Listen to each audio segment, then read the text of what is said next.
Well, students, before I move to Werner's theory, let's revise. I told you what are coordination compounds. It is a special class of compounds in which a metal ion or a metal, it is bonded to anions or neutral molecules through coordinate covalent bond. ठीक है, ये हम पढ़ चुके हैं कि coordination compounds के अंदर कौन सी बॉन्डिंग रहती है, कोऑर्डिनेट बॉन्डिंग. ठीक है. अच्छा, अब इसको देखिए, हमने एक कंपाउंड लिया, उसमें दूसरा कंपाउंड मिक्स किया और प्रेसिपिटेशन आ गई. ठीक है, हीट किया, उसको क्रिस्टलाइजेशन पॉइंट तक हम ले गए और ये क्रिस्टल्स बन गए. ठीक है. अब ये क्रिस्टल्स को हम क्या बोलेंगे, एडिशन और मॉलिक्यूलर कंपाउंड्स, क्योंकि हमने दो सब्सटेंसेस मिक्स किए, ऐड किए और फिर उसके क्रिस्टल्स बनाए, इसलिए ये है एडिशन और मॉलिक्यूलर. अब एग्जाम्पल के लिए मेरे पास था एक पोटेशियम सल्फेट और दूसरा था एल्युमिनियम सल्फेट.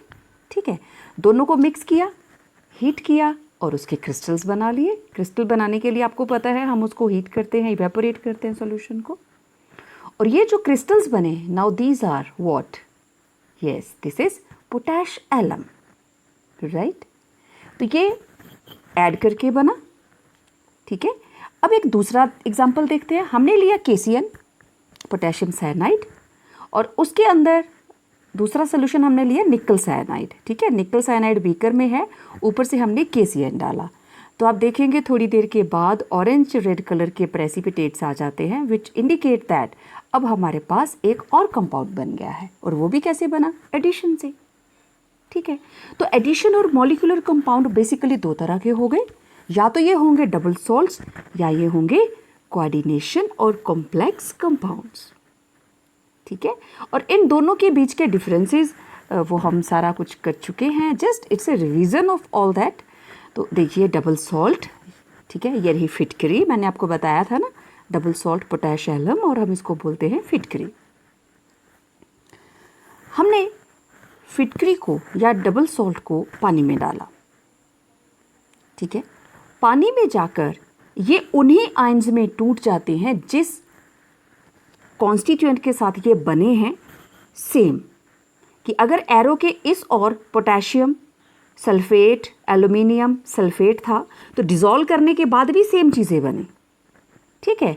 तो इन्होंने कोई फ़र्क नहीं रहा, चाहे वो रिएक्शन से पहले था चाहे वो रिएक्शन के बाद था. देखो, ये हमने डाला पोटैश एलम, जैसे ही ये पानी में घुल जाएगा तो आप देख सकते हो, आप इसमें किस चीज़ का टेस्ट कर सकते हैं. येलो कलर सल्फेट को दिखा रहा है, ठीक है, रेड कलर पोटेशियम और पिंक कलर एल्युमिनियम. तो आप देखो पोटैश एलम को डिसॉल्व करेंगे, it will give the test of potassium ions, aluminium ions और सल्फेट आयंस. ठीक है. और अगर जिनसे ये बने थे potassium sulphate plus aluminium sulphate, उन्होंने भी सेम देना था. There are more examples, Mohr salt, ferrous ammonium sulphate and carnallite, this is potassium magnesium chloride. अच्छा, अब देखते हैं हम एक दूसरे डबल सॉल्ट के बारे में, कोऑर्डिनेशन कंपाउंड जिसको हम कहते हैं, हमने उसको डिसॉल्व किया. अब ये पानी में जाके ऑरेंज रेड प्रेसिपिटेट बना था ना पहले, तो देखो अब इसका कलर थोड़ा सा लाइट हो गया. ये टूटा किसमें, K positive and NiCN42 negative में. अब इसमें आप निकल 2 पॉजिटिव का टेस्ट नहीं कर सकते, जैसा कि दूसरे उसमें हुआ था, एडिशन सॉल्ट में हुआ था, नहीं कर सकते. क्यों? क्योंकि ये कोऑर्डिनेशन बॉन्ड से जुड़ा हुआ है. यहाँ देखिए K4 FeCN6, तो इसमें भी पोटेशियम निकला और FeCN6 नेट चार्ज 4 नेगेटिव.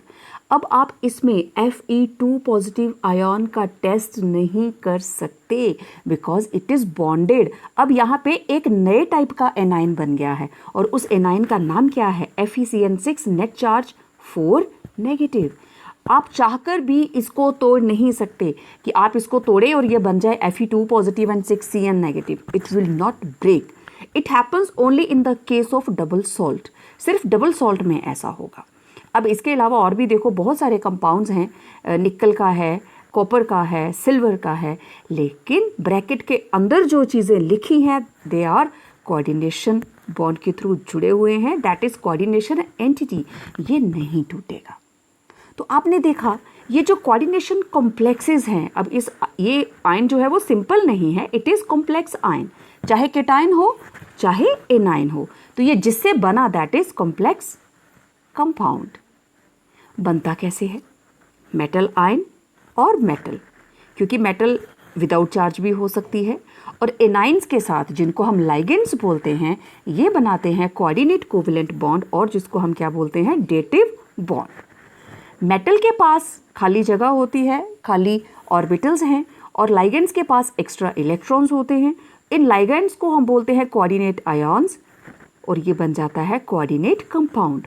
तो कोऑर्डिनेट कंपाउंड बनाने के लिए एक तो मेटल चाहिए और लाइगेंड्स, और डी ब्लॉक की मेटल्स ही इसमें पार्टिसिपेट करती हैं, एफ वाली भी करती हैं। तो डी ब्लॉक के एलिमेंट्स क्यों? Because relatively smaller size of the metal ion, size small तो न्यूक्लियर चार्ज ज़्यादा, they can handle more electrons, high ionic charge, then availability of vacant D orbital, सबसे ज़रूरी need of empty orbitals. Okay, in nature, okay, this is chlorophyll, और आप देख सकते हो, आप अपनी अपनी स्क्रीन पे देख रहे हो मैग्नीशियम का कॉम्प्लेक्स और हेमोग्लोबिन का कॉम्प्लेक्स। देखो आयरन सेंटर में है। Green colour of plants, leaves, आप अपनी नेचर में ग्रीनरी ही देखते हो। It is due to the presence of a very important pigment that is chlorophyll. तो देखो मैग्नीशियम सेंटर में, और ये देखो इसको सराउंडिंग से जितनी भी रिंग्स लगी हैं उन्होंने घेरा हुआ है। हीमोग्लोबिन सेंटर में है, iron, this is haem part, और ग्लोबुलर प्रोटीन के साथ ये जुड़ जाता है, राइट। इसके अलावा हमारे पास विटामिन B12 जिसको हम बी कॉम्प्लेक्स बोलते हैं, साइनोकोबालामिन इसका केमिकल नेम होता है, and it contains cobalt, right. अब इलेक्ट्रोप्लेटिंग का प्रोसेस अगर आपको याद हो, in the process of electroplating metallurgical processes हम बहुत जगह के ऊपर कोऑर्डिनेशन कॉम्प्लेक्सेस को यूज़ करते हैं, right. Copper phthalocyanine, blue BN, direct blue 86, बहुत सारी डाइज हैं which act as colour compounds है ना, ये विच एक्ट एज डाइज। तो बहुत सारे एनालिटिकल रिएजेंट्स हमारी लैब्स के अंदर, तो coordination complexes they find a very good place in our laboratories. अब इसमें देखिए कोऑर्डिनेशन कॉम्प्लेक्स सेंटर में है मेटल, और लाइगेंड्स इसके साथ जुड़ते हैं through covalent bond. There is a force, that force is covalent coordinate bond. Metal के पास एम्प्टी ऑर्बिटल्स और लाइगेंड्स के पास इलेक्ट्रॉन्स फॉर डोनेशन। अब जो हमने बड़ी इंपॉर्टेंट टर्म्स यूज़ की थी, what is central metal atom और आयन, लाइगेंड क्या होता है, what is coordination number, coordination sphere, coordination polyhedron, oxidation number क्या होता है, and what are homoleptic complexes and heteroleptic complexes. Let's understand it one by one.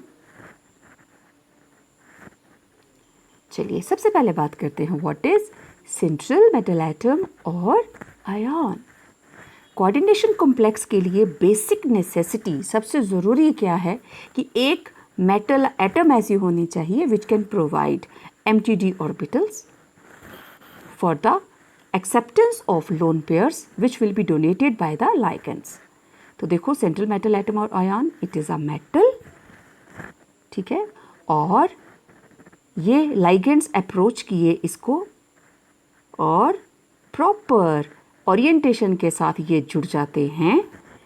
तो metal वो है जो कोऑर्डिनेशन कॉम्प्लेक्स के अंदर लाइगेंड से इलेक्ट्रॉन्स एक्सेप्ट करती है, ठीक है। अगर 6 जुड़ते हैं तो ऑक्टाहेड्रल, ठीक है, 4 एक प्लेन में, 1 above the plane and 1 below the plane. ये निकल के साथ 6 अमोनिया लगे हैं, और आयरन के साथ 6 साइनाइड्स लगे हैं। आप देख सकते हो आयरन 6 साइनाइड्स, ये जो घूम रहा है ना, it means it is in 1 plane, ठीक है। 1 2 3 4 are in 1 plane, 1 above the plane and 1 below the plane. आपको हाइब्रिडाइजेशन अच्छे से याद होगा। तो ये जो सेंटर में है द इलेक्ट्रॉन पेयर एक्सेप्टर कौन होता है, ल्यूइस एसिड, इलेक्ट्रॉन डेफिशिएंट होती है सेंट्रल मेटल एटम, ठीक है। अब देखो लाइगेंड, लाइगेंड या तो एनायन होगा या न्यूट्रल मॉलिक्यूल होगा, ठीक है, और ये होगा Lewis base because it is electron rich species, और ये मेटल को इलेक्ट्रॉन डोनेट करेगा, और दोनों के बीच में कौन सा बॉन्ड बन गया, coordination bond. This is coordination group. ठीक है, ये दोनों ही कोऑर्डिनेट कर रहे हैं, एक एक्सेप्ट कर रहा दूसरा डोनेट कर रहा है। तो ligand act as a Lewis base and metal it acts as a Lewis acid. तो अब लाइगेंड्स कैसे कैसे हो सकते हैं? Simple ions, halides, small molecules like water, ammonia, amines, बहुत सारे। लार्ज मॉलिक्यूल भी हो सकते हैं, देखिए इथिलीन डाइएमीन, और इसको हम IUPAC नेम से लिखेंगे तो ethane 1,2 diamine, ethylene diamine tetraacetate ion. अच्छा, broadly speaking unidentate ligands means जिनके पास एक ही डोनर एटम होगी। Number of atoms in a ligand that bind to the central atom is called denticity. जो एक डोनर एटम से जुड़ेगा मोनोडेंटेट, दो से जुड़ेगा डाइडेंटेट। अब देखो क्लोराइड है, एक ही बॉन्ड बनाएगा, वाटर एक ही बॉन्ड बनाएगा, अमोनिया एक ही बॉन्ड बनाएगा। नो डाउट वाटर में ऑक्सीजन पे मैंने आपको दिखाए थे लोन पेयर दो थे, but it forms only one bond. तो जो लाइगेंड दो डोनर एटम्स रखते हैं they are known as bidentate और डाइडेंटेट लाइगेंड्स। अब देखो एग्जांपल्स आपके सामने हैं बाइडेंटेट की, इथेन 1,2 डाइएमीन और इथिलीन डाइएमीन जिसको बोल देते हैं, डाइमिथाइल ग्लाइऑक्साइम ऑक्सलेट आयन, दोनों तरह से लिख के दिखाया हुआ है, ठीक है। इथेन 1,2 डाइईन, डाइमिथाइल ग्लाइऑक्साइम, और ये देखो बीच में मेटल और कंपाउंड्स ने उनको कोऑर्डिनेट कर दिया। देन पॉलीडेंटेट, क्वाइट सिंपल, जिसके पास दो से ज़्यादा डोनर एटम्स होंगी दोज आर कॉल्ड पॉलीडेंटेट और मल्टीडेंटेट। अब EDTA मैंने आपको बना के दिखाया था ना, हेक्साडेंटेट लाइगेंड, ठीक है। हमने ट्राइडेंटेट भी बनाया था, टेट्राडेंटेट भी बनाया था, पेंटाडेंटेट भी बनाया था। तो पॉलीडेंटेट लाइगेंड्स, ये देखिए आपके सामने EDTA जो है वो मेटल के साथ ज्वाइन कर रहा है। EDTA बहुत सारे कोऑर्डिनेशन कॉम्प्लेक्सेस बनाकर उनकी सेपरेशन में हेल्प करता है इन लेबोरेटरी। डाइमिथाइल ग्लाइऑक्साइम वो भी हेल्प करता है, ठीक है। अब कीलेटिंग लाइगेंड्स क्या होती हैं, ठीक है, आपको बताया था ना, कीलेटिंग मीन्स जब ये जुड़ते हैं ना तो एक साइक्लिक स्ट्रक्चर बना लेते हैं। These are capable of binding to the central metal atom और ion through more than one coordinate covalent bond and बिल्कुल क्लॉ की तरह, पक्षी के पंजे की तरह ये स्ट्रक्चर बना लेते हैं मेटल आयन के अराउंड, इसलिए इनको कीलेटिंग लाइगेंड्स कहते हैं and they provide stability. Next ambidentate, ambi का मतलब होता है टू, ठीक है। तो जो दो डिफरेंट टाइप से ज्वाइन कर सके, एक ही लाइगेंड के अंदर दो डोनर साइट्स रहेंगी, तो दे आर कॉल्ड एम्बीडेंट और एम्बीडेंटेट लाइगेंड्स। एग्जाम्पल देखो, NO2 नाइट्रो ग्रुप, देखने में NO2, लेकिन ये दो तरह से कोऑर्डिनेट कर सकता है। It can coordinate either through nitrogen और थ्रू ऑक्सीजन। अगर ये ऑक्सीजन के थ्रू करता है, नीचे देखिए, तो इट इज कॉल्ड नाइट्रिटो, और N के थ्रू करता है तो नाइट्रो। सिमिलरली SCN, अगर ये सल्फर के थ्रू करता है तो इट इज थायोसाइनेटो, और अगर ये N के थ्रू करता है तो it is called isothiocyanato. Okay, now what is coordination number? Central metal atom के साथ टोटल कितने लाइगेंड्स जुड़ेंगे, मेटल डायरेक्टली कितने लाइगेंड्स के साथ जुड़ी हुई है, that is called coordination number of that metal ion. ये देखिए, सिल्वर के साथ लगे हैं दो अमोनिया, डाइएमीन सिल्वर, तो सिल्वर का कितना कोऑर्डिनेशन नंबर हुआ? 2। निकल के साथ जुड़े हैं 4 अमोनिया, तो निकल का कोऑर्डिनेशन नंबर कितना हुआ? 4। अब देखो, बिस इथिलीन डाइएमीन, 2 इथिलीन डाइएमीन लगे हैं, और आपको पता है इथिलीन डाइएमीन डाइडेंटेट है, तो टोटल कितने बने फिर? 4। डेंटिसिटी को जो बाहर लिखे हैं उससे मल्टीप्लाई कर दीजिए। ऑक्सलेट, कोबाल्ट के साथ लगे हैं 3 ऑक्सलेट, तो आपको पता है एक ऑक्सलेट 2 बॉन्ड बनाता है, तो 3 कितने बनाएंगे? 6, तो इसका कोऑर्डिनेशन नंबर 6।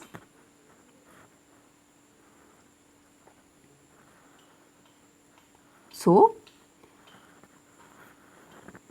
इस तरीके से हम कोऑर्डिनेशन नंबर निकाल सकते हैं। अब देखो coordination sphere, the central metal atom and the ligands attached to it are collectively termed as coordination sphere. तो जो चीज़ें स्क्वायर ब्रैकेट के अंदर हम बंद कर देते हैं दैट इज कोऑर्डिनेशन स्फीयर। अब देखो K4 FeCN6, तो ब्रैकेट के अंदर है FeCN6, तो कोऑर्डिनेशन स्फीयर कौन होगा? ये जो रेड में ब्लिंक कर रहा है, ठीक है, ब्लू में सेंटर मेटल एटम है और स्क्वायर ब्रैकेट के अंदर जो कुछ भी है that is called coordination sphere. और पोटेशियम जो बाहर लिखे हैं, it is ionisable part, it is not a part of coordination sphere. Coordination sphere के अंदर सिर्फ central metal atom and ligands ही आते हैं, राइट?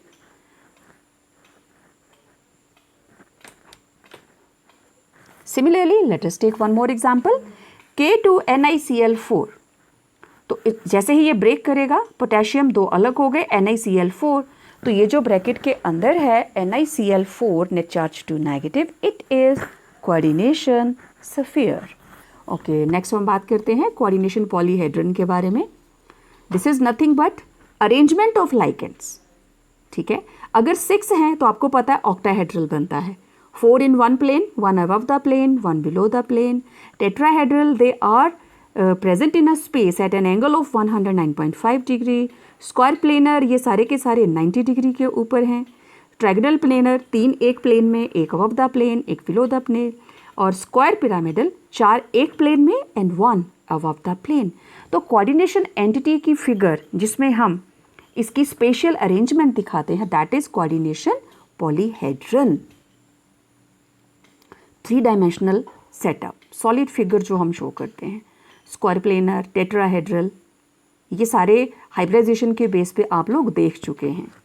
ये देखो यहाँ हमने फिक्स कर दिया, कोबाल्ट रख दिया मेटल की जगह पे और 6 अमोनिया उसके साथ अटैच कर दिए। निकल के साथ टेट्राहेड्रल का एग्जाम्पल टेट्रा कार्बोनिल निकल, तो इस तरीके से अटैच रहता है। PTCl4 प्लैटिनम 4 के साथ जुड़ा हुआ है, PTCl4, राइट। तो दिस इज कोऑर्डिनेशन पॉलीहेड्रन। अब हम बात करेंगे ऑक्सीडेशन नंबर की। आप बड़े अच्छे से जानते हैं ऑक्सीडेशन नंबर हम बैलेंसिंग ऑफ इक्वेशन में भी निकालते हैं।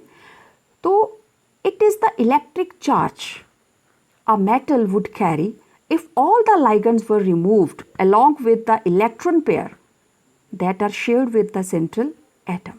अगर सभी इसको छोड़कर चले जाएं तो जो चार्ज उस मेटल पे शो होगा that is called oxidation number. और हम ना इसको जब नाम लिखेंगे, IUPAC नेमिंग करेंगे इसकी नॉमेनक्लेचर के अंदर, तो इसको हम रोमन में लिखेंगे। जब नाम लिखेंगे तो it will be represented in Roman. तो ये देखो सेंटर में आयरन, आयरन के साथ 6 लगे हैं साइनाइड्स, और इसमें आयरन के ऊपर चार्ज है 3 पॉजिटिव, क्योंकि सफियर के बाहर कितना चार्ज नज़र आ रहा है, -3। इसको आप कैलकुलेट कर सकते हैं, जितने बाकी के लाइगेंड्स जुड़े होंगे या आयॉन्स लगे होंगे आप उनकी वैल्यूज़ पुट कीजिए, उनकी पावर्स जितनी भी चार्ज है उसके ऊपर। अब इसमें देखो K4 FeCN6, राइट, पोटेशियम हट गया तो नेट चार्ज आ गया उसके ऊपर 4 नेगेटिव। अगर पोटेशियम साथ में भी होता तो मैंने आपको कैलकुलेट करके बताया है, ठीक है। अब सबके वैल्यू पुट कर दीजिए। साइनाइड के ऊपर कितना चार्ज होता है, -1, ठीक है। आयरन के ऊपर आप X ले लीजिए, ठीक है, और साइनाइड के ऊपर कितना है, -1। तो टोटल साइनाइड्स हैं हमारे पास 6, इट्स अ मोनोडेंटेट।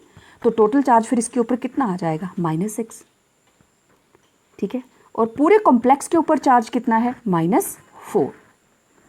अब लाइगेंड्स टोटल 6, ठीक है, तो सबको ऐड करके इक्वल टू कर देंगे -4 के बराबर। x + 6 × -1 = -4, ऐसे ही करते थे ना, तो x कितना आ जाएगा, +2।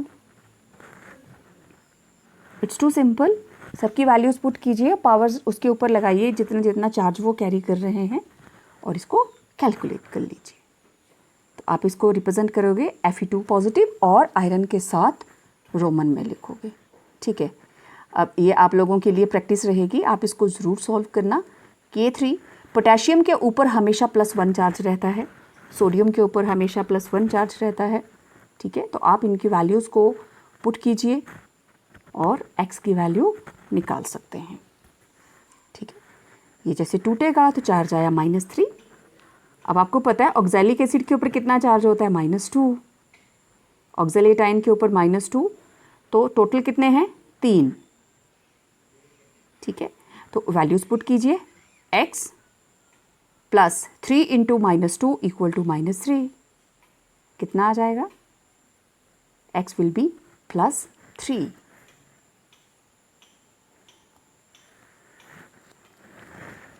तो इस तरीके से आप किसी भी कोऑर्डिनेशन कॉम्प्लेक्स के अंदर किसी भी मेटल की ऑक्सीडेशन स्टेट को निकाल सकते हैं। और नॉमेनक्लेचर के अंदर सबसे इम्पॉर्टेंट स्टेप होता है ये कि आपको ऑक्सीडेशन स्टेट निकालनी है। ठीक है, ऑक्सीडेशन स्टेट निकालेंगे तभी आप उसके नाम के साथ लास्ट में लिख सकते हो। तो इस तरीके से आप देखो, हमने कॉपर का कैलकुलेट कर लिया और ये रहा सिल्वर का।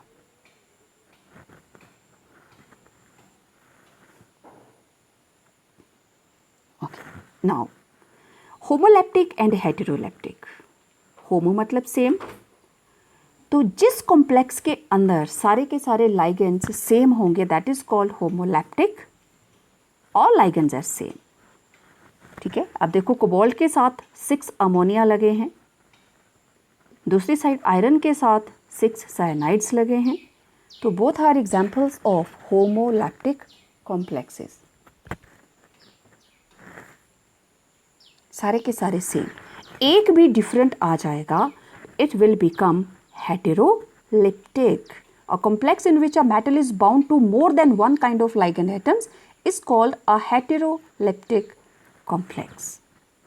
एक को रिमूव कर दीजिए, चाहे 2 को रिमूव कर दीजिए, तो यहाँ देखिए 4 अमोनिया, 1 क्लोरो लगा दिया और 1 ब्रोमो लगा दिया, तो टोटल 3 तरह के लाइगेंड्स लग गए। Hello students, welcome to your chemistry classroom, my YouTube channel Learn Chemi. To continue with the unit 9, आज हम बात करने वाले हैं एक ऐसी थ्योरी के बारे में which is very very important to understand the nature and structure of coordination complexes, and that is Werner's theory, and it was given by Alfred Werner in 1892. Werner के अलावा बहुत सारे साइंटिस्ट हैं जिन्होंने कोऑर्डिनेशन कॉम्प्लेक्सेस के ऊपर काम किया है, उनकी प्रॉपर्टीज को स्टडी किया है, उनके स्ट्रक्चर को स्टडी किया है, that how they are formed. क्योंकि नॉर्मली कोई भी मेटल अपने ऊपर जो ऑक्सीडेशन स्टेट शो करती है हमारे इनऑर्गेनिक कंपाउंड्स के अंदर, दैट इज टू सिंपल। अगर मैं आयरन की बात करूं तो it can show iron 2 positive और आयरन 3 पॉजिटिव, मतलब FeSO4 FeCl3. So these are the simple compounds. Then why they are showing such a complexity in their structure? Number of coordination complexes exist in nature. मैंने पिछले lecture में आपसे बात की थी haemoglobin, coordination complex of iron, chlorophyll, coordination complex of magnesium and B complex, B12, coordination complex of cobalt. How these structures are stable? ऐसा क्या? क्योंकि मेटल की टेंडेंसी क्या होती है? इलेक्ट्रॉन को देना। Metals are electropositive. तो इन कॉम्प्लेक्सेस के अंदर ऐसा क्या होता है कि मेटल इलेक्ट्रॉन एक्सेप्ट करती है? मैंने कल भी आपको बताया था, सेंट्रल मेटल एटम और आयन क्या होता है जो दूसरे न्यूट्रल मॉलिक्यूल या आयोनिक मॉलिक्यूल से, एनायनिक मॉलिक्यूल से a pair of lone pair accept कर सके, that is central metal atom. और वो क्यों करती है मैंने ये भी बताया था, डी ब्लॉक के एलिमेंट्स ही कोऑर्डिनेशन कॉम्प्लेक्सेस में पार्टिसिपेट करते हैं, इसके अलावा एफ ब्लॉक, क्योंकि इनके पास डी और एफ एम्प्टी ऑर्बिटल्स पड़ी होती हैं जिनके अंदर ये लाइगेंड से लेकर लोन पेयर को एक्सेप्ट कर सकते हैं। तो इसको डिटेल में स्टडी किया वर्नर ने, और बाकियों ने भी किया, but he was quite successful for the explanation of structures of various coordination complexes. तो जितने भी क्वेश्चंस उसके साथ रिलेटेड थे, he answered almost every question. तो उसने सबसे ज्यादा काम किया कोबाल्ट क्लोराइड को उसने रिएक्ट करवाया अमोनिया के साथ। कोबाल्ट के कॉम्प्लेक्सेस को स्टडी किया है, he reacted simple compound of cobalt chloride with ammonia. मैंने यहां सिर्फ अमोनिया लिखा क्योंकि रिएक्शन के बाद एक हमारे पास कंपाउंड बना जिसमें 6 अमोनिया अटैच हुए, एक में 5 हुए, एक में 4 हुए, एक में 3 हुए, और उनको वो उनके कलर के बेस पे ही डिफरेंशिएट कर लेता था, दैट अगर 6 अमोनिया उसने एब्जॉर्ब किए हैं, it means it is yellow in colour, ये पर्पल है, it has combined with 5 ammonia molecules, and if it is green it means it has taken up 4 ammonia molecules, and violet it has taken up 3 ammonia molecules. इसकी explanation मैं theory के बाद करूंगी, क्योंकि तभी हम इसके स्ट्रक्चर के बारे में बात करेंगे. तो उसने सबसे ज्यादा काम कोबाल्ट के कॉम्प्लेक्सेस पे किया. After that he also worked on various compounds of platinum. He made platinum chloride to react with other molecules to form different coordination complexes. तो पहले हम बात करते हैं, ये तो चलो कॉम्प्लेक्सेस हो गए, इसके बारे में मैंने आपसे बाद में बात करनी है, डिटेल में इसको समझाऊंगी थ्योरी के बाद. तो पहले व्हाट इज वर्नर्स थ्योरी, इसके 3-4 पॉइंट्स हैं, मैं उन्हीं के बारे में बात करूंगी. सबसे पहले पॉइंट के अंदर ये कहता है that in coordination compounds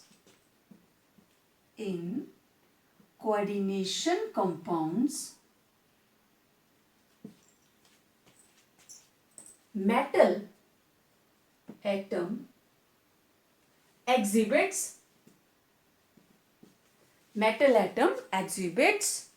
two types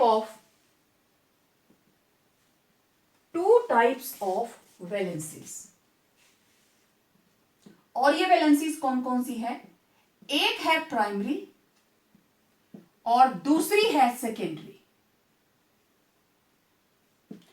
her metal atom, every, in coordination complexes मैंने सिर्फ मेटल लिखा है, rather it is every metal.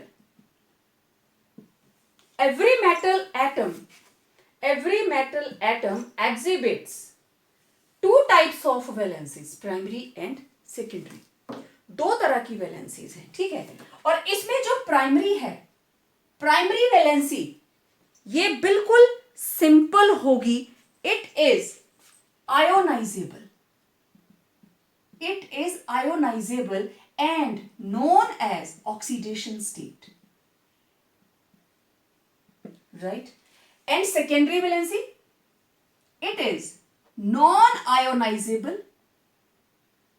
and known as coordination number. अब आपको पता है coordination number क्या होता है, and it is known as coordination number. Okay.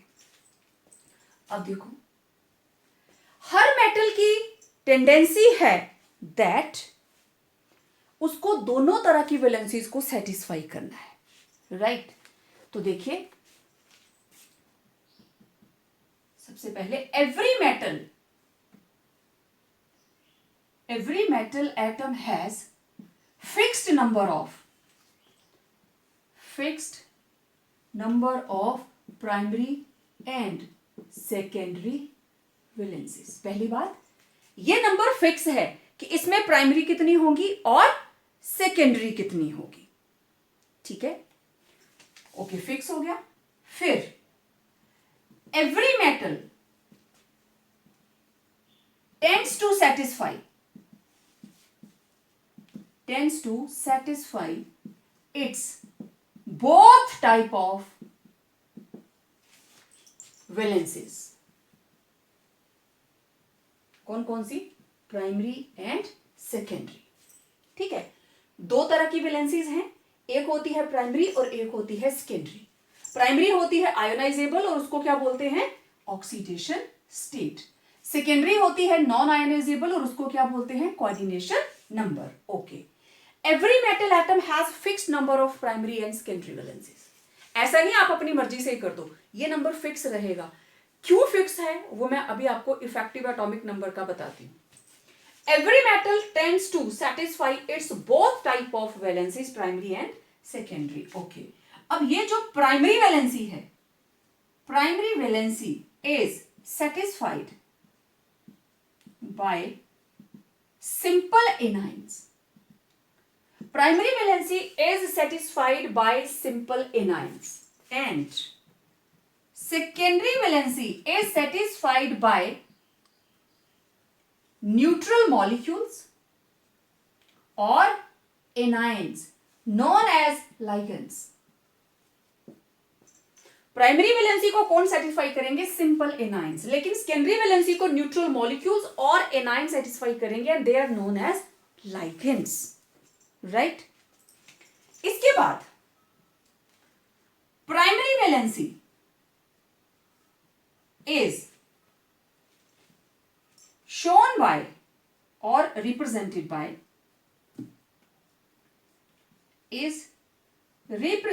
by dotted line।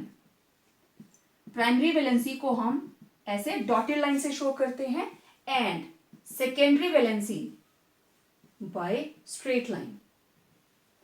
Secondary valency को हम स्ट्रेट लाइन के साथ रिप्रेजेंट करेंगे, ठीक है। Then primary valencies are non directional, क्योंकि आयनिक बॉन्ड रहता है इनमें, दीज आर नॉन डायरेक्शनल। लेकिन जो सेकेंडरी वैलेंसीज हैं, secondary valencies are always directed towards fixed positions, fixed positions in space. Secondary valencies are not like primary valencies. These are directed towards fixed positions in space, giving rise, और उससे क्या fixed positions है तो giving rise to a definite geometry. इससे कोई ना कोई definite geometry बनेगी। ओके, है हमारे पास जगह थोड़ी सी। अब डेफिनेट ज्योमेट्री का मतलब इधर लिख देती हूं। अगर हमारे पास नंबर ऑफ लाइगेंड्स, मतलब ये रहा कोऑर्डिनेशन नंबर, मैं इसको हटा दूं, फर्स्ट लाइन को इसको हटा देती हूं। कोऑर्डिनेशन नंबर और कोऑर्डिनेशन नंबर से मिलती जुलती ज्योमेट्री क्या होगी और उसकी स्टेट ऑफ हाइब्रिडाइजेशन क्या होगी, ठीक है। अब देखो, अगर किसी के अंदर कोऑर्डिनेशन नंबर आया 4 है तो ज्योमेट्री क्या होती है? टेट्राहेड्रल। 4 है तो ज्योमेट्री क्या हो सकती है? Square planar. टेट्राहेड्रल है तो sp3, स्क्वायर प्लेनर है तो dsp2। Clear? It may be dsp2। और अगर कोऑर्डिनेशन नंबर है 5 तो it will B trigonal bipyramidal and geometry will be sp3d। और अगर नंबर है 6 तो ये होगी ऑक्टाहेड्रल, और ऑक्टाहेड्रल के लिए आपको पता है d2sp3 और sp3d2। या तो इनर वाला d यूज होगा या आउटर वाला d यूज होगा। इनर एंड आउटर मैं आगे एक्सप्लेन करूंगी जब इनके हम वैलेंस बॉन्ड थ्योरी के बेस पे स्ट्रक्चर्स बनाएंगे। अभी हमें सिर्फ वर्नर्स थ्योरी की बात करनी है, that every metal has 2 type of valencies. Okay, कौन कौन सी? Primary and secondary. Primary ionisable होती है और सेकेंडरी क्या होती है? Non ionisable. प्राइमरी को बोलते हैं हम ऑक्सीडेशन स्टेट और सेकेंडरी को बोलते हैं कोऑर्डिनेशन नंबर। हर मेटल का फिक्स नंबर होता है, प्राइमरी का भी और सेकेंडरी का भी, और हर मेटल की टेंडेंसी है to satisfy its both type of valencies. Okay, primary valency is satisfied by simple anions and secondary valency is satisfied by neutral molecules or anions, and they are known as ligands, right? Then primary valency is represented by dotted line or secondary valency it is represented by straight line. Primary valency is non directional, उसकी कोई direction नहीं होती, ionic bond की direction नहीं होती, लेकिन covalent bonds की होती है, ठीक है ना। तो primary valency is non directional, secondary valency is directional, and secondary valencies are always directed towards fixed positions in space giving rise to a definite geometry। अगर वो 2 के साथ जुड़ती है, 2 के साथ कौन सा होता है? sp, और sp के लिए कौन सी हाइब्रिडाइजेशन होती है? sp हाइब्रिडाइजेशन होगी और ज्योमेट्री क्या होती है? लीनियर। और अगर 3 के साथ होगा it will be sp2, it is trigonal planar, ठीक है। और 4 होगा तो टेट्राहेड्रल, 4 होगा तो स्क्वायर प्लेनर भी हो सकता है। अब ये चीजें हमारे आगे काम आएंगी जब हम वैलेंस बॉन्ड थ्योरी की बात करेंगे। तो आई होप वर्नर्स थ्योरी आपको समझ में आ गई होगी।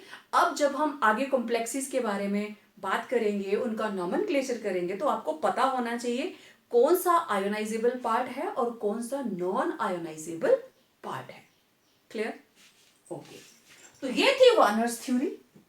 अब वर्नर्स थ्योरी के बेस पे हमें यह भी पता चल गया कि उनकी ज्योमेट्री भी होती है। ज्योमेट्री किसकी होती है? कॉम्प्लेक्स पार्ट की।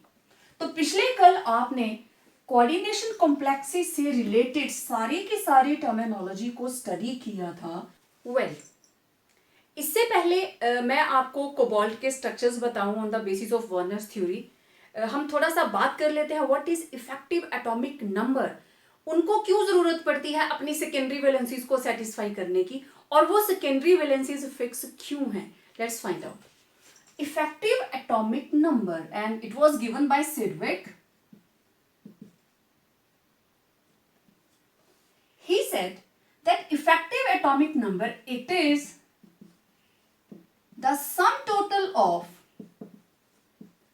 number of electrons of central metal atom or ion and ligands enclosed in coordination sphere. Coordination sphere.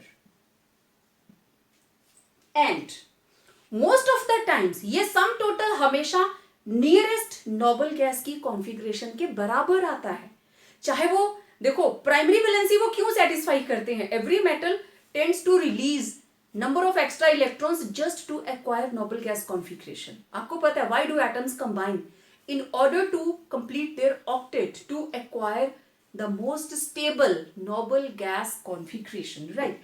तो यहां पे चलो एग्जाम्पल लेते हैं कैसे। अब अगर मुझे EAN निकालना हो, इफेक्टिव एटॉमिक नंबर, हमारे पास एक सिंपल सा फॉर्मूला है, that is atomic number of central metal atom और आयन, जो भी हमारे पास प्रेजेंट हो, माइनस उसमें से हम माइनस क्या करेंगे? Oxidation state, minus oxidation state plus 2 into coordination number. Coordination number क्या होता है? लाइगेंड। एक लाइगेंड कितने इलेक्ट्रॉन देता है? 2 इलेक्ट्रॉन, तो वो 2 से मल्टीप्लाई हो जाएगा। ठीक है, इस फॉर्मूला को हमने अप्लाई करना है। ओके, चलिए सबसे पहले सबसे simple, let it be K4 FeCN6। Okay, अब देखो साइनाइड के ऊपर -1 चार्ज, इसके ऊपर +1, तो आयरन पे कितना आया? +2, राइट? अब EAN ऑफ आयरन, इसी का निकालना है ना हमने। आयरन का एटॉमिक नंबर 26 माइनस इसकी oxidation state 2 plus 2 into coordination number 6, कितना आया? 24 माइनस 2 प्लस 12, 24 प्लस 12 36, और 36 किसका नंबर है? Yes, this is krypton, noble gas. ठीक है, ओके, एक और एग्जांपल लें। बिल्कुल ठीक, लेट इट बी, जो अभी हम कंपाउंड्स करने वाले हैं, CONH3Cl3। तो यहां पे -1, यहां पे +3, राइट? तो इसका EAN, अब कोबाल्ट का atomic number 27, right? Minus oxidation state 3 plus 2 into coordination number 6, तो कितना आ गया? 24 प्लस 12, अरे वाह, ये तो फिर से किसका आ गया? Krypton, right? Okay, let's have one more example, let it be zinc OH4 net charge 2 negative. अब जरूरी नहीं है कि मैं शुरू में कुछ लेके चलूं। नेट चार्ज 2 नेगेटिव मींस -1, इसके ऊपर कितना आया? +2। ओके, तो effective atomic number of zinc किसके बराबर होगा? जिंक का atomic number 30 minus 2 plus 4 into 2, 2 into 4 करती हूँ क्योंकि फॉर्मूला में मैंने 2 इंटू कोऑर्डिनेशन नंबर लिया है, तो कोऑर्डिनेशन नंबर क्या है इसका 4। ओके, तो ये आ गया 28 प्लस 8, अगेन इट इज 36, क्योंकि ये डी ब्लॉक की फर्स्ट लाइन के एलिमेंट्स लिए हैं मैंने, आयरन, कोबाल्ट, जिंक, तो जो उस लाइन में नोबल गैस होगी ये फोर्थ पीरियड की नोबल गैस है क्रिप्टॉन, तो ये उसी के रेंज में आ रहा है। चलिए एक अलग सा लेते हैं, प्लेटिनम लेती हूं मैं। ओके, तो प्लेटिनम का हम कोई कंपाउंड ले लेते हैं, लेट इट बी PtCl6 और K2 +1 -1 +4। प्लेटिनम का 6 ही क्यों आया हमें ये पता करना है, राइट। और देखिए प्लेटिनम का एटॉमिक नंबर इट इज 78, तो effective atomic number it will B 78 -4 +2 into 6, तो ये आ गया 78 -4 कितना आया 74 और 6 2 12, 86, दिस इज रेडॉन, राइट। इसी रेंज के अंदर प्लेटिनम वाली लाइन के अंदर जो हमारे पास नोबल गैस रहेगी वो आ गई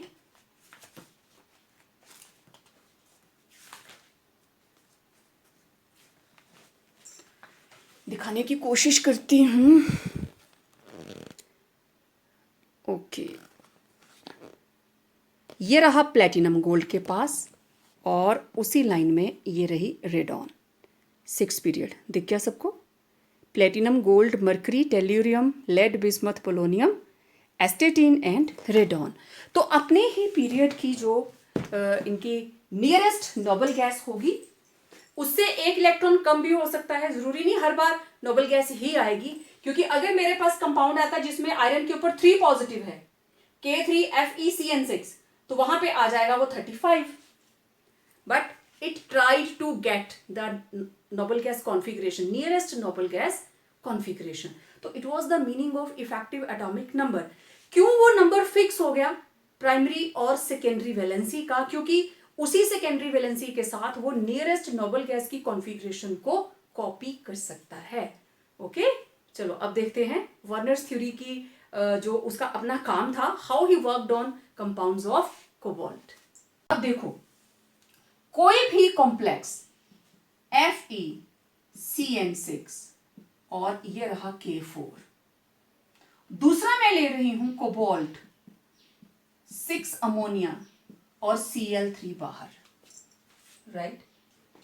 कोऑर्डिनेशन स्फीयर के अंदर ये वाला पोर्शन है कोऑर्डिनेशन कॉम्प्लेक्स, ये वाला पोर्शन है कोऑर्डिनेशन कॉम्प्लेक्स, ये वाला पोर्शन दिस इज आयोनाइजेबल, ये वाला पोर्शन जो स्फीयर से बाहर है अगर ये शुरू में लगा है तो इट इज एनाइनिक पार्ट, ये बाद में लगा है ना, देखो सोडियम क्लोराइड, याद आया कुछ, सोडियम क्लोराइड, अब ये कॉम्प्लेक्स क्लोराइड की जगह पे है, मींस ये एनाइनिक है, इसको हटा देंगे तो इसके ऊपर नेगेटिव चार्ज आएगा।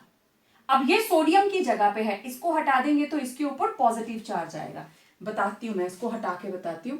इसको अगर मैं तोड़ती हूं तो मेरे पास आएंगे 4K positive plus FeCN6 net charge 4 negative, देख लीजिए बन गया केटाइन और एनाइन। और इसको अगर मैं हटाती हूं तो मेरे पास आएगा cobalt 6 ammonia net charge 3 positive और 3 Cl नेगेटिव। अब देख लो यहां पे ये क्या है, नेगेटिव चार्ज तो एनाइन एनाइनिक, और इसके ऊपर नेट चार्ज पॉजिटिव है तो इट इज केटाइनिक। तो this is the meaning of cationic and anionic complex. मतलब मेरा आपको बताने का था सफियर के अंदर वाला पार्ट आयोनाइज नहीं होता क्योंकि ये कोऑर्डिनेशन बॉन्ड से जुड़ा है। सफियर के अंदर सेंट्रल मेटल एटम के साथ जो भी लाइगेंड्स लगे हैं they are bonded through coordinate bond, और जो बाहर वाले हैं they are bonded through ionic bond. अब इसी के बेस पे ये जो इसने 5 या 4 स्ट्रक्चर्स हमें दिए थे कोबाल्ट के, अब मैं उनके बारे में बात करूंगी। हमारे पास है कोबाल्ट क्लोराइड 6 अमोनिया, ठीक है, then cobalt chloride 5 ammonia. Okay, मैं ट्राई करती हूं कि अगर मैं यहां पे चारों आपके सामने बना सकूं, लेकिन थोड़ा स्मॉल हो जाता है। चलो लेट मी ट्राई। और फिर है हमारे पास cobalt chloride 4 ammonia and cobalt chloride 3 ammonia.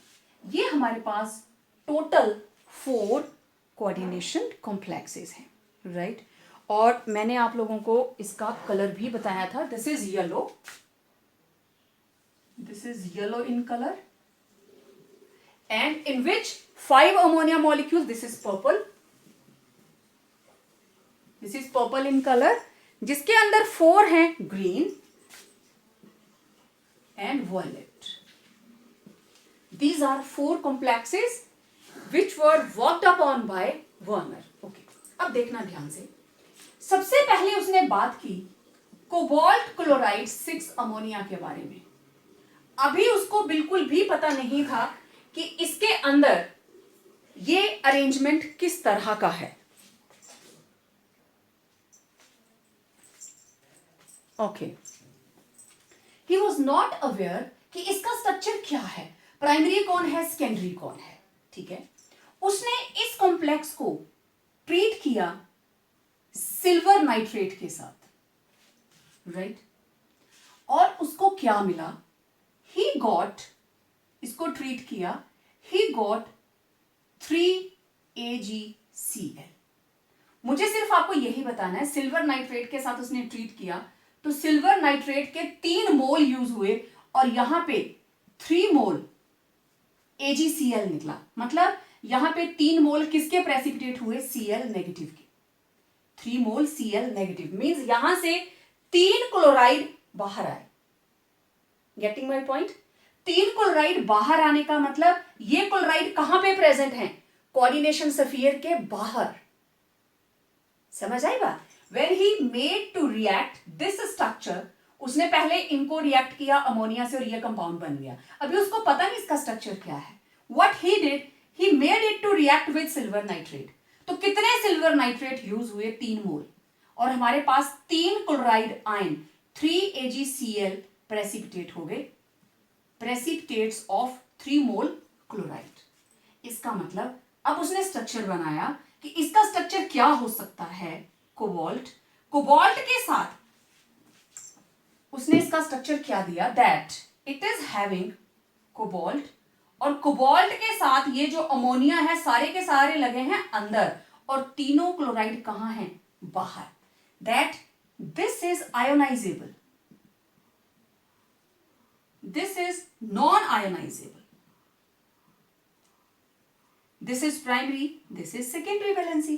ये आयोनाइजेबल पार्ट बाहर कितना था, 3 मोल। तो तीनों क्लोराइड बाहर थे, इसीलिए जब इसको हमने AgNO3 के साथ ट्रीट करवाया, we get cobalt 6 ammonia, net charge 3 positive plus 3 AgCl। तो यहां पे आए 3 मोल, तो ये तीनों क्लोराइड बाहर आ गए। ठीक है, तो ये आए यहां पे 3Cl नेगेटिव, ऐसे करते हैं। ये टूटा, मेरे पास आया 3Cl नेगेटिव, इसको ट्रीट किया AgNO3 के साथ और यहां पे आ गए 3AgCl, 3 मोल्स। क्लियर बात। अब उसने कितने AgCl बने वहां से आइडिया लगा कि आयोनाइजेबल पार्ट स्फीयर के बाहर कितने क्लोराइड आयंस हैं। इसका मतलब इसका स्ट्रक्चर क्या होगा। चलिए मैं पूरे बोर्ड को यूज कर लेती हूं, 1 बाय 1 इसी को करेंगे। ये रहा कोबाल्ट। अब क्योंकि ये 6 हैं तो कौन सा स्ट्रक्चर रहेगा, ऑक्टाहेड्रल। तो 1 2 3 4 above the plane, below the plane, ऐसे ही लगता है ना। तो एक अमोनिया यहां लगा, एक अमोनिया यहां लगा, एक अमोनिया इधर है, एक इधर, एक इधर और एक इधर। ये रहे 6 अमोनिया। ठीक है, ओके। अब ये 3 क्लोराइड कहां गए, इनको आप कहीं पे भी बना दीजिए, because these are non directional ionic हैं। एक क्लोराइड यहां लगा दो, एक क्लोराइड यहां लगा दो और आपकी मर्जी है, जहां आप चाहे मर्जी लगा दे, क्योंकि इसकी डायरेक्शन नहीं है, इट इज आयनिक। तो अब ये जो dotted line, this is primary valency, और ये वाली क्या है, सेकेंडरी वैलेंसी। तो this is the structure of CONH3 6 times and Cl3 जो कि बाहर है।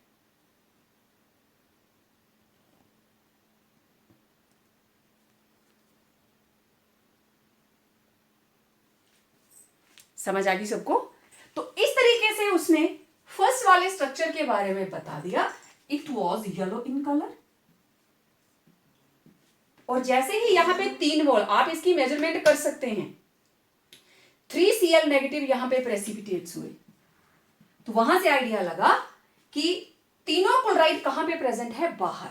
तो ये देखो सारी की सारी डार्क लाइन वाली कौन है, प्राइमरी वैलेंसीज, और ये जो dotted line, sorry secondary valencies, और ये जो प्राइमरी वैलेंसीज हैं dotted lines, they are primary valencies. और वर्नर थ्योरी में एक मेन बात करना मैं भूल गई, कुछ anions, there are certain anions which can satisfy primary as well as secondary valency. Normally क्या होता है, primary valency oxidation state simple anions, secondary valency ligands, but there are certain ions जो सिंपल एनाइंस हैं, they can satisfy its primary as well as secondary valency. ठीक है, उसके बारे में भी अभी हम बात करेंगे। तो ये था फर्स्ट स्ट्रक्चर। चलिए अब हम बात करते हैं दूसरे स्ट्रक्चर के बारे में। ठीक है, अब सेकंड हमारे पास है COCl3 5 ammonia. Okay, when Warner make it to react with AgNO3, it used only 2, और क्या बन गया ये, इसमें से 2 AgCl प्रेसिपिटेट हुआ, 2 मोल्स AgCl प्रेसिपिटेट हुआ। इसका मतलब 2 chloride, there were 2 Cl negative ions outside the coordination sphere. इसका मतलब यही हुआ कि यहां पे 2 क्लोराइड कोऑर्डिनेशन स्फीयर से बाहर हैं, मतलब ये अंदर जो भी था, बाहर हैं 2 क्लोराइड्स। तो अंदर कौन कौन था, CO के साथ लगे हैं 5 अमोनिया, और 1 Cl कहां आ गया, अंदर, क्योंकि कोबाल्ट की coordination number secondary valency fix है, and that is coordination number is 6। तो 5 तो अमोनिया थे हमारे पास, और 1 क्या आ गया, क्लोराइड। जब ये डिसोसिएट करेगा, it will give cobalt 5 ammonia 1 chloride. अब देखो नेट चार्ज, इसके ऊपर है 3 पॉजिटिव, इसके ऊपर -1, तो नेट चार्ज क्या आया, 2 पॉजिटिव प्लस 2 Cl नेगेटिव। अब इसके अंदर जब AgNO3 यूज होगा, इट विल प्रेसिपिटेट 2 AgCl, मतलब 2 मोल्स ऑफ क्लोराइड आयंस। तो दैट वाज क्वाइट श्योर कि कोऑर्डिनेशन स्फीयर से बाहर सिर्फ 2 क्लोराइड लगे हैं। तो अब इसका स्ट्रक्चर उसने क्या बनाया, क्या स्ट्रक्चर इसका होगा, कोबाल्ट 1 2 3 4 5 6,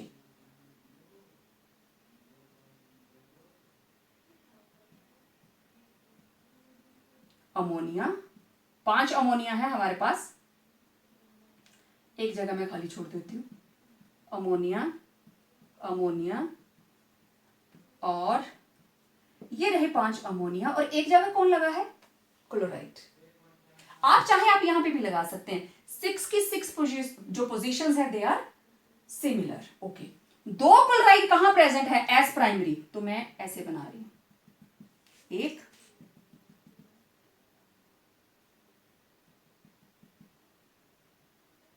2 प्राइमरी वैलेंसी, और यहां पे क्या होगा,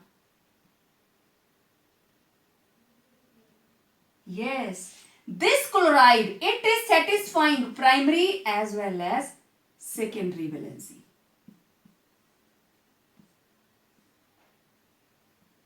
ये एनाइन मैंने बताया था ना, anion can satisfy primary as well as its secondary valency, क्योंकि इसका चार्ज इसकी ऑक्सीडेशन स्टेट को बैलेंस कर रहा है, और इसका लाइगेंड वाला portion it can donate its electron to cobalt, so it is acting as coordination number. तो this will be the structure. अब इसमें ये देखो आयोनाइजेबल, आयोनाइजेबल एक और आयोनाइजेबल दूसरा. क्लियर? ये दो आयोनाइजेबल और ये देखो जो अंदर वाले हैं these are non ionisable. Clear? अब ये वाला पोर्शन जो है ये वाला, ये ब्रैकेट के अंदर है और ये जो Cl है ये दोनों ब्रैकेट के बाहर है. This is coordination sphere. Getting my point? समझ आ गया सबको? ठीक है. और इससे पहले जो आपने दूसरा स्ट्रक्चर बनाया था पीछे, कोबाल्ट, अमोनिया, अमोनिया, अमोनिया, जिसमें 6 अमोनिया थे, ये लीजिए, और उसमें ये बन गया ब्रैकेट के अंदर, ये रही एक आयोनाइजेबल, दो आयोनाइजेबल, तीसरी आयोनाइजेबल. आप उसको ब्रैकेट के अंदर शो कर सकते हैं स्ट्रक्चर को. क्लियर? ओके. तो it was purple in colour. Colour से पता चल जाता है कि इसके जो पर्पल कलर का था उसके सिर्फ 2 मोल क्लोराइड ही सेटिस्फाई हुए. ठीक है. अब बात करते हैं थर्ड वाले की.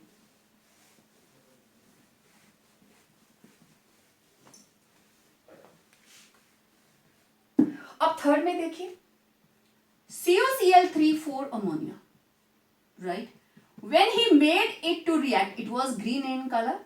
He made to react with silver nitrate. हमें नहीं पता कितना यूज हुआ, लेकिन जब प्रोडक्ट बना there were only 1 mole AgCl. 1 mole of Cl negative was precipitated. It showed that only 1 Cl negative is ionizable, means acting as primary valency. तो इस हिसाब से जो स्ट्रक्चर बना, 3 में से 1 क्लोरीन बाहर और 2 क्लोरीन अंदर, बाकी क्या बचा? CO के साथ कितने अमोनिया आ गए भाई? 4 और 2 6 हो गया. एक आयनाइजेबल था उसको बाहर लिख लिया. टोटल कितने हैं? 3. तो 2 कहां आ गए? अंदर. It was of green colour. ये जब डिसोसिएट हुआ we get CO NH3 4 times Cl2, net charge 1 positive, क्योंकि 3 positive, -1 -2, net charge 1 negative and Cl negative. और जब हमने इसमें ऐड किया silver nitrate, what we get? 1 AgCl. 1 mole of Cl negative was precipitated. Right. तो अब क्या स्ट्रक्चर आया इसका देखें. कोबाल्ट 1 2 3 4. ओके. तो पहले हमने बना लिया स्क्वायर. ये बन गया स्क्वायर बाई पिरामिडल, मतलब ऑक्टाहेड्रल बन गया. अब यहां पे 2 क्लोराइड्स हैं, इनको हम दूर दूर लगा देते हैं. 1 2. यहां क्या लगा? अमोनिया. थोड़ा सिमेट्रिकल बनाएंगे ना स्ट्रक्चर. ठीक है. ये लीजिए, आ गया कोऑर्डिनेशन स्फीयर. अब एक Cl नेगेटिव है इससे बाहर, ये लीजिए, और ये वाले Cl दोनों प्राइमरी को भी सेटिस्फाई करेंगे और सेकेंडरी को भी. तो ये रही प्राइमरी, प्राइमरी, प्राइमरी, सेकेंडरी. अब जरा देखो यहां पे टोटल प्राइमरी कितनी है? 3. सेकेंडरी कितनी है? 6. पहले वाले स्ट्रक्चर्स में भी आप काउंट करके देख लीजिए, फिक्स रहेगा नंबर, प्राइमरी का भी सेकेंडरी का भी, भले ही वो एनाइन अंदर भी वैल्यू को सेटिस्फाई कर रहा है और बाहर भी. तो फिक्स नंबर प्राइमरी का भी, फिक्स नंबर सेकेंडरी का भी. अब ये वाला पोर्शन आयोनाइजेबल और ये सारे का सारा जो है इट इज नॉन आयोनाइजेबल. इस तरीके से उसने थर्ड वाले कंपाउंड को भी एक्सप्लेन कर दिया. क्लियर? इनको जब आप बनाएंगे, नोट्स तो मैं भेजूंगी ही, पर मेरा ये आपको रहेगा कि आप इसको देखकर बनाएं, मेरे साथ साथ बनाएं. ठीक है. अब देखें फोर्थ वाला. फोर्थ के अंदर we are having 3 ammonia, CuCl3, 3 ammonia. Okay. When he made to react CuCl3, 3 ammonia, ठीक है, तो उसको AgNO3 के साथ रिएक्ट करवाया, देयर वॉज नो प्रेसिपिटेशन, कोई प्रेसिपिटेशन नहीं हुई. इसका मतलब क्या हुआ? It means there is no ionisable part. इसके अंदर आयोनाइजेबल पार्ट है ही नहीं. मतलब ये हुआ कि स्ट्रक्चर क्या बना, तीनों क्लोरीन्स भी अंदर हैं और तीनों अमोनिया तो पहले से ही अंदर है. इसके साथ क्या लगा है? कोबाल्ट. ओके. जब ये आयोनाइज हुआ, what we will get, actually ionise होगा ही नहीं, नो आयोनाइजेशन, क्योंकि एक है ये बिल्कुल न्यूट्रल कॉम्प्लेक्स है, ना इसके बाहर कुछ है ना इसके आगे कुछ लगा है. ठीक है, तो इसका स्ट्रक्चर क्या बना? हमारा AgNO3 यूज ही नहीं हुआ. तो ये था कोबाल्ट 1 2 3 4 5 6.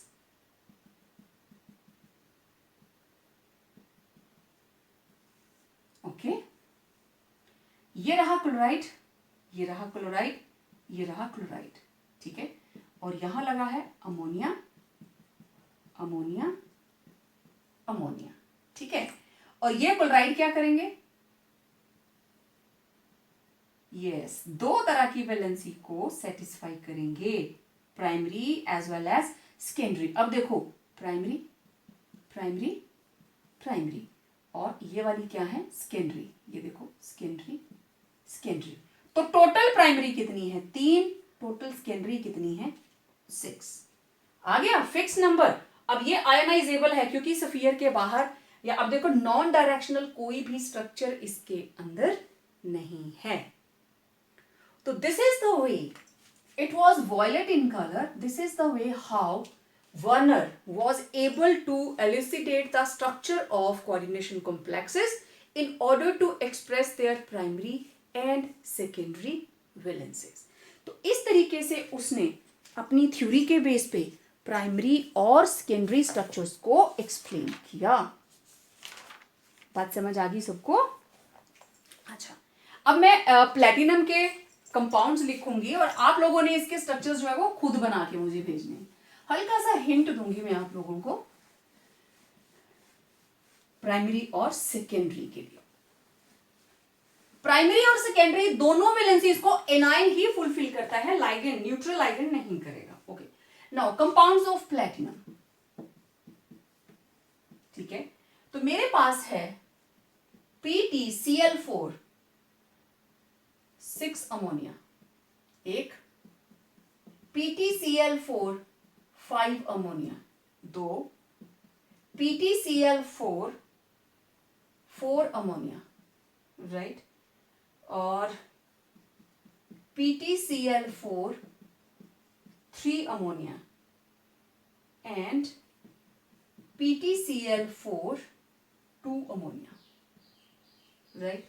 और मोल of AgCl precipitated, mole of AgCl precipitated, इसके अंदर आए हमारे पास 4 3 2 1 एंड 0. ठीक है, अब मोल प्रेसिपिटेट होकर आए 4. और देखिए, प्लेटिनम की प्राइमरी वैलेंसी है 4 और सेकेंडरी वैलेंसी है 6. आपने इसका भी ध्यान रखना है. ठीक है, इसमें 4 मोल आए, उसका मतलब चारों के चारों क्लोरीन्स कहां पे प्रेजेंट हैं? स्फीयर के बाहर. मतलब अंदर जो भी होगा चारों Cl बाहर हैं, तो अंदर क्या बचा? प्लेटिनम के साथ 6 अमोनिया. इसके 3 AgCl प्रेसिपिटेट हुए. ओके, मतलब ये हुआ 3 Cl बाहर हैं प्लेटिन और 1 Cl आ गया अंदर. प्लेटिनम के साथ अमोनिया कितने लगे? 5. यहां पे 2 AgCl प्रेसिपिटेट हुए, मींस Cl2, और इधर क्या आ गया? 2 Cl अंदर आ गए और कितने अमोनिया यूज हुए? 4. ओके, देन एक Cl बाहर, 3 Cl अंदर. प्लेटिनम के साथ अमोनिया कितने लग गए? 3. यहां कोई भी प्रेसिपिटेट नहीं हुआ, तो प्लेटिनम के साथ अमोनिया लगे हैं 2 और Cl आगे चारों के चारों अंदर। अब आपका काम क्या है, आपने इनको प्रॉपर स्ट्रक्चर्स बनाने हैं प्राइमरी और सेकेंडरी वैलेंसीज को शो करके, ठीक है। और जो हमने अभी कोबाल्ट वाले किए हैं, COCl3.6 ammonia, COCl3.5 ammonia, COCl3 4 ammonia and COCl3 3 ammonia, ठीक है। अब देखो इसमें कितने Cl बाहर गए थे, 3, इसमें कितने गए थे, 2, इसमें कितने गया था, 1, और इसमें कौन गया था, कोई भी नहीं। तो इसका स्ट्रक्चर 3 बाहर हैं, 3 क्लोराइड बाहर, कोबाल्ट के साथ लग गए 6 अमोनिया, ओके। इसके 2 बाहर, 2 क्लोरीन्स बाहर, यहां लग गया 5 अमोनिया और 1 क्लोरीन अंदर, ओके। यहां पे 1 क्लोरीन बाहर, ओके डन, 1 क्लोरीन बाहर, 2 क्लोरीन्स अंदर, और कोबाल्ट के साथ लगे हैं 4 अमोनिया। यहां बाहर कोई भी नहीं है, मतलब ये हुआ तीनों की तीनों क्लोरीन्स अंदर हैं और साथ में लगे हैं 3 अमोनिया, और ये है कोबाल्ट। समझ आ गया सबको? तो इस तरीके से जो मैंने पीछे स्ट्रक्चर्स बनाए, ये रहा उनका टेबल, आपको ये भी बनाना है। और कितने मोल ऑफ AgCl जो प्रेसिपिटेट हुए वो मैंने यहां पे लिख दिए। अब इसका मैंने टेबल आपको बना दिया, आपका काम है इसके स्ट्रक्चर्स बना के मेरे को भेजना। वर्नर्स थ्योरी के पॉइंट्स मैंने लिखे भी हैं, अलग से भी भेजूंगी, इसकी डिटेल में भेजूंगी, इसकी डिटेल नहीं आएगी, वो आपको लिख के भेजनी है, जैसा मैंने आपको समझाया कि ऐसे मोल्स बाहर आएंगे, फिर उसके बेस पे उसने उसके स्ट्रक्चर्स इलस्ट्रेट किए, right? Okay, now let's talk about Werner's theory. He has worked immensely on compounds of cobalt chloride, right? Cobalt chloride, he made it to react with ammonia. आपको मैंने बताया था, उसने कोबाल्ट क्लोराइड को ammonia के साथ react करवा के अलग अलग बहुत सारे कंपाउंड्स बनाए, और ये compounds he was able to differentiate simply on the basis of their colour. COCl3 6 ammonia yellow, COCl3 5 ammonia purple, COCl3 4 ammonia, it was green in color, right? So this is Alfred Werner, and he gave a theory in 1892 after working on many coordination complexes, right? बहुत सारे उसने complexes बनाए, उनकी properties को study किया कि इनकी stability क्यों होती है, इसके ऊपर वो काम कर रहा था, क्योंकि नेचर के अंदर जो कोऑर्डिनेशन कॉम्प्लेक्सेस थी उनको वो देख चुका था। तो he said the central metal atom और ion in a coordination compound exhibit 2 types of valencies, और उन वैलेंसीज को बोलते हैं primary and secondary. Primary valencies are ionisable and corresponds to the number of anions present with them. तो एक एक करके इसकी जो पॉइंट्स हैं उनको डिस्कस करते हैं। He said the central metal atom और ion in a coordination compound exhibits 2 type of valencies, primary and secondary, and ligands linked by primary valency, ठीक है, they are shown by dotted line, and ligands linked by secondary valency, they are shown by straight line. और ligands linked by primary and secondary valency, तब हम double line लगाते हैं, straight भी और dotted भी, ठीक है। तो ये हम स्ट्रक्चर्स में देख चुके हैं इसको बड़े अच्छे से। तो प्राइमरी वैलेंसीज, और हर मेटल की 2 तरह की वैलेंसी है, primary and secondary. Primary is ionisable और सेकेंडरी जो है वो आयोनाइजेबल नहीं होती। तो primary valencies are ionisable and correspond to the number of charges on the complex ion. Complex के ऊपर जितना चार्ज आएगा उतनी ही उसकी प्राइमरी वैलेंसी होगी। जरा 2 सॉल्ट देखिए आप, simple salt barium chloride BaCl2, CaCO3, MgSO4, और कॉम्प्लेक्स में देखो कोऑर्डिनेशन कॉम्प्लेक्स के अंदर भी आयंस ही प्रेजेंट हैं, नेगेटिव आयंस। तो CaCO कोबाल्ट क्लोराइड COCl2 ये इस तरीके से जुड़ा हुआ है with through 2 bonds. CO cobalt 6 ammonia and 3 chlorides, ठीक है। अब देखो इसके ऊपर नेट चार्ज है 3 पॉजिटिव, वो किसको बैलेंस कर रहा है, 3 क्लोराइड आयंस को, तो इसका मतलब इसकी प्राइमरी वैलेंसी कितनी है, 3 पॉजिटिव। तो पुराने टाइम में हम इसको बोल देते थे प्राइमरी वैलेंसी, और अब हम इसको क्या बोलते हैं, ऑक्सीडेशन नंबर। और सेकेंडरी वैलेंसी क्या है, it is the number of ligands present with the central metal atom. Complex ion बनाने के लिए कितने लाइगेंड्स इसके साथ जुड़े हैं, these corresponding to the valencies that a metal ion or atom exercises towards neutral molecules or negative ions in the formation of its complex ion. तो इसमें देखो, कोबाल्ट 3 पॉजिटिव, उसकी वैलेंसी रहती है सेकेंडरी वैलेंसी 6, प्लेटिनम की secondary valency 6, platinum 4 positive की secondary valency होती है 6, और सबसे नीचे देखिए प्लेटिनम 2 पॉजिटिव, उसकी सेकेंडरी वैलेंसी रहती है 4, इस चीज़ का ध्यान रखना। आयरन 3 पॉजिटिव 6, निकल 2 positive 4, copper 2 positive 4 and platinum 2 positive 4, और प्लेटिनम 4 पॉजिटिव की कितनी रहती है, 6। ठीक है, अब ये डार्क लाइंस सेकेंडरी वैलेंसी दिखा रही है, और पर्पल कलर के अंदर आप देखिए this is primary valency, right, dotted line के साथ। सेकेंडरी वैलेंसी को हम क्या बोलते हैं, coordination number. Secondary valency it is nowadays known as coordination number. अब देखिए COCl3 6 अमोनिया, प्राइमरी वैलेंसी, ये 3 लाइंस ब्लिंक कर रही है डॉट वाली, प्राइमरी वैलेंसी है 3 और सेकेंडरी वैलेंसी 6। पिंक कलर के अमोनिया अटैच हैं इसके साथ। अब secondary valencies are directional, primary valency are non directional, but secondary valencies are directional, और उनकी एक डेफिनेट शेप होती है।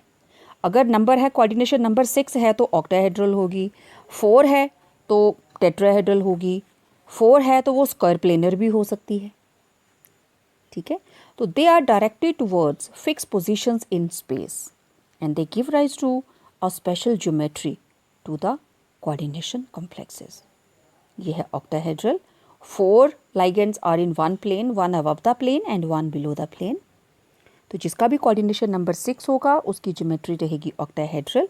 और 4 के लिए 2 ऑप्शंस है हमारे पास, अगर sp3 हाइब्रिडाइजेशन है तो it will be tetrahedral, and if it is square planar तो इसकी हाइब्रिडाइजेशन क्या रही होगी, dsp2। ओके, तो secondary valencies are directional and so a complex has a particular shape.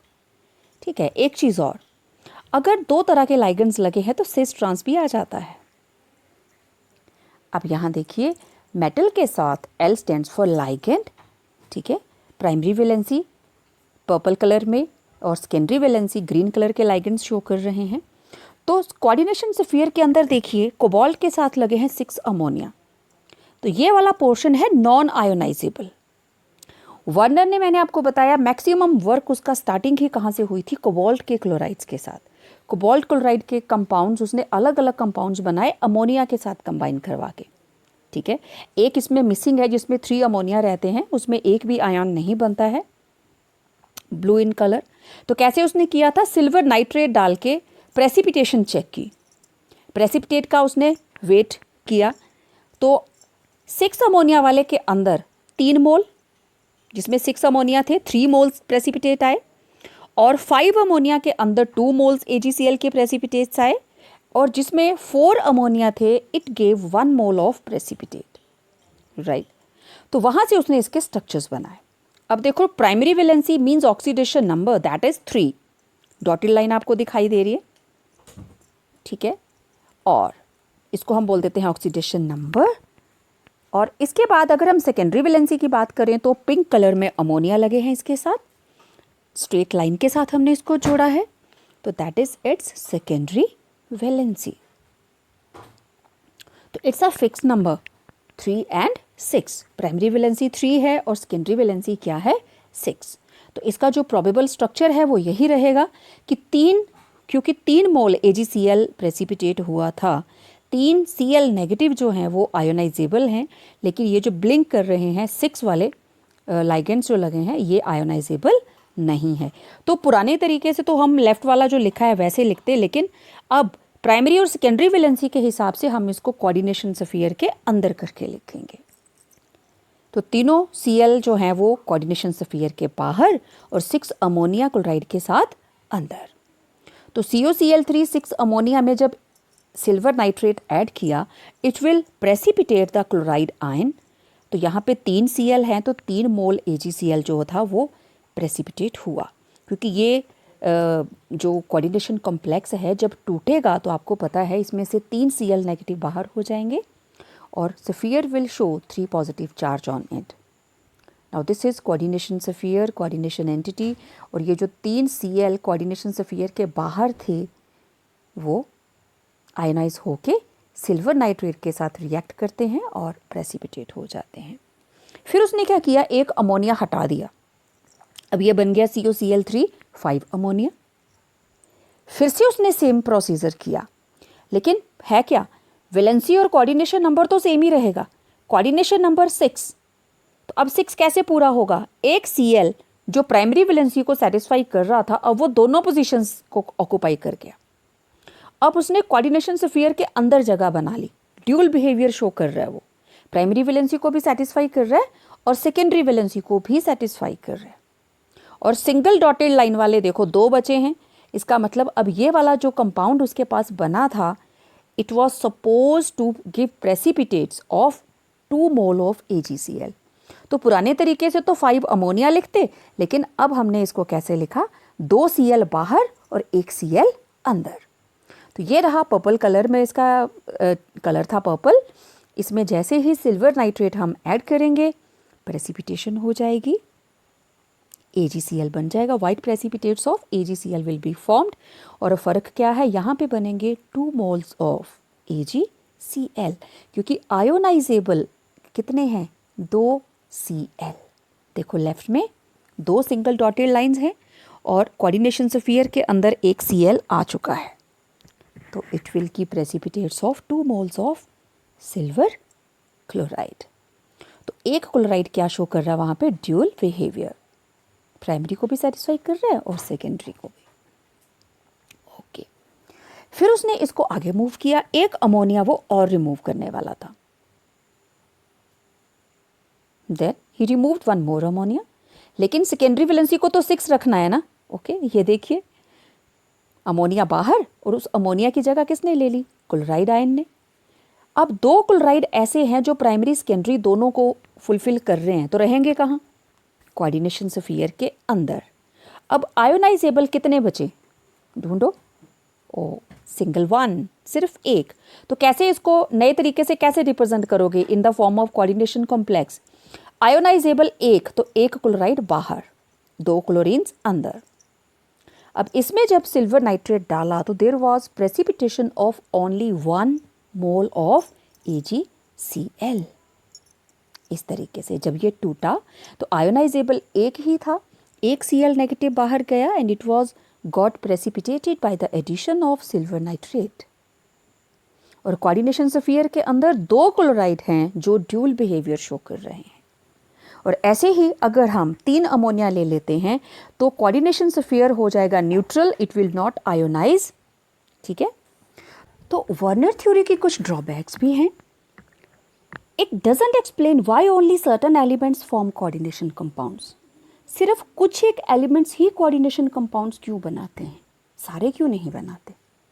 It doesn't explain why the bonds in coordination compounds have directional properties. Secondary valencies directional क्यों हैं। It doesn't explain the colour and the magnetic and optical properties of the complexes. तो it was all about Werner's theory of coordination complexes, right? तो इस video को like करें, share करें, subscribe करें और इंतजार करें हमारे नेक्स्ट वीडियो का। Till then, stay home, stay safe.